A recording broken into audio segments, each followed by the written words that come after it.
வணக்கம். நான் VR tuition Revathi மீனால் பேசுகிறேன். எல்லாரும் எப்படி இருக்கீங்க? இன்னைக்கு நம்ம டிஸ்கஸ் பண்ண போகிற டாபிக் வந்து பார்த்தீங்கன்னா சிபிஎஸ்சி 10th போர்டு எக்ஸாம் பற்றி தான். இப்போ வந்து ஏப்ரல் 15th வந்து சிபிஎஸ்சி எழுதின 10th ரிசல்ட் வந்து பப்ளிஷ் பண்ணிட்டாங்க. ஸோ இப்போ வந்து ஸ்டூடெண்ட்ஸ்க்கெல்லாம் வந்து ஒரு கிளாரிட்டி கிடச்சிருச்சு. அவங்க வந்து பேப்பர், அதாவது செகண்ட் டைம் போர்டு எக்ஸாம் எழுதணுமா அப்படின்னு சொல்லி. ஏன்னா அவங்களுக்கு ஆல்ரெடி நம்ம இதை பற்றி டிஸ்கஸ் பண்ணி வீடியோ போட்டிருக்கோம். சிபிஎஸ்சி இந்த வருஷம் தான் வந்து, அதாவது 2025 to 2026 இதில் அகடமிக் இயரில் எக்ஸாம் எழுதின குழந்தைகளுக்கு சிபிஎஸ்சி வந்து 2 சான்ஸ் கொடுக்குறாங்க போர்டு எக்ஸாமுக்குள்ள.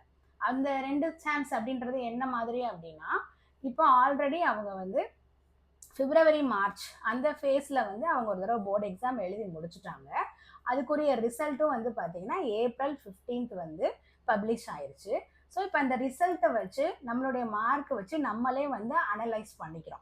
என்ன மாதிரி அனலைஸ் பண்ணிக்கிறோம் அப்படின்னா, நம்ம நினச்ச மார்க்கு தான் வந்திருக்கா, இல்லை ஒருவேளை நம்ம வந்து இன்னும் கொஞ்சம் நல்லா பெர்ஃபார்ம் பண்ணியிருந்தா என்னால் மார்க் இம்ப்ரூவ் பண்ண முடியும் அப்படின்னு நினைக்கிற குழந்தைகளுக்கு சிபிஎஸ்சி வந்து உங்களுக்கு செகண்ட் சான்ஸ் ஒன்று கொடுக்குது. அது எப்படி அப்படின்னு பார்த்தீங்கன்னா, இது யார் மூலியமா நீங்கள் வந்து இந்த எக்ஸாம் எழுதணும் அப்படின்னு பார்த்தீங்கன்னா, நீங்கள் த்ரூ ஸ்கூல்ஸ் வழியாக தான் நீங்கள் திருப்பி வந்து இந்த எக்ஸாமுக்கு நீங்கள் அப்ளை பண்ணணும். ஸ்கூலில் தான் வந்து உங்கள் பிரின்சிபல் தான் வந்து டிசைட் பண்ணுவாங்க. நீங்கள் போய் அவங்கக்கிட்ட வந்து இந்த மாதிரி, அதாவது சப்ஜெக்ட் வந்து என்ன மாதிரி எடுக்க சொல்லியிருக்காங்க அப்படின்னா, எனி 3 சப்ஜெக்ட்ஸோட மார்க்கை நீங்கள் வந்து இம்ப்ரூவ் பண்ணிக்கலாம். அதாவது மேத்ஸ், சயின்ஸ், சோஷியல், இல்லை மேத்ஸ், சயின்ஸ், இங்கிலீஷ், இல்லை எனக்கு 3 சப்ஜெக்ட் நான் எடுக்க வேணாம், அதாவது மேக்ஸிமம் 3 சப்ஜெக்ட், மினிமம் 1 சப்ஜெக்ட், இல்லை எனக்கு வந்து இந்த ஃபர்ஸ்ட் ஃபேஸில் நான் எழுதின எக்ஸாமுடைய மார்க்கே வந்து போதுமானது அப்படின்னு நினச்சிங்கன்னா நீங்கள் செகண்ட் எக்ஸாம் எழுதணும் அப்படின்னு அவசியம் இல்லை. ஸோ அதனால இட்ஸ் கம்ப்ளீட்லி வந்து ஸ்டூடெண்ட்டோட சாய்ஸ் தான். என்னால் இன்னும் நான் வாங்கின ப்ரீவியஸ் மார்க்கை விட இம்ப்ரூவ் பண்ணிக்க முடியும்னு நினைக்கிற ஸ்டூடெண்ட்ஸ் மட்டும் பேரண்ட்ஸோட, அதாவது அந்த ஸ்கூலோடைய பேரண்ட்டுக்கிட்ட போய் நீங்கள் சொல்லிவிட்டு உங்கள் பிரின்சிபல் கிட்ட உங்கள் பேரண்ட்டை பேச சொன்னீங்க அப்படின்னா அவங்க அஷூரன்ஸ் கொடுக்குற பட்சத்தில் நீங்கள் வந்து இன்னும் செகண்ட் டைம் நீங்கள் போர்டு எக்ஸாம் அப்பியர் ஆகலாம். So list of candidates LOC அப்படின்ற ஒன்று த்ரூ ஸ்கூல்ஸ் வழியாக தான் வந்துட்டு அப்ளை பண்ணணும். அதுவும் எப்படின்னா, நார்மலாக போர்டு எக்ஸாம் எப்படி நடக்குதோ அதே மாதிரி தான், சேம் ப்ரொசீஜர் தான். இப்போ ஏப்ரல் 15th தான் ரிசல்ட் வந்திருக்கு அப்படின்றனால இன்னும் வந்து அவங்க 1 வீக் வந்து டைம் கொடுத்துருக்காங்க. நீங்கள் வந்து செகண்ட் எக்ஸாம் எழுதலாமா வேணாமான்னு திங்க் பண்ணி அப்ளை பண்ணுறதுக்கு. அந்த 1 வீக் அப்புறம் 2 டேஸ் வந்து எக்ஸ்டெண்டும் பண்ணுவாங்க. ஆனால் அது வந்து லேட் ஃபீயோட அந்த இது பண்ணுவாங்க. ஸோ நீங்கள் சிபிஎஸ்சி சைட் வந்து நீங்கள் ரெகுலராக பார்த்துக்கிட்டே இருந்தீங்க அப்படின்னா உங்களுக்கு இதை பற்றி கரண்ட் அப்டேட்ஸ் வந்து சிபிஎஸ்சி போர்டு வந்து கொடுத்துக்கிட்டே இருக்கும். இதில் வந்து பார்த்தீங்கன்னா பெர் பேப்பருக்கு வந்து நீங்கள் 320 rupees வந்து பே பண்ணணும்.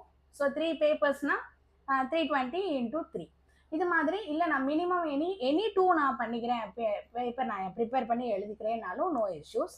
பட் வந்து பார்த்தீங்கன்னா இது எப்போ ரிசல்ட் வரும், இல்லை எப்போ நீங்கள் எக்ஸாம் எழுதுவீங்க அப்படின்னா மே 15th வந்து உங்களுக்கு இந்த எக்ஸாம் வந்து ஷெடியூல் ஆகி வந்துடும். உங்களுக்கு June 1st week or June 2nd வீக்கில் வந்து உங்களுக்கு ரிசல்ட் வந்துடும்.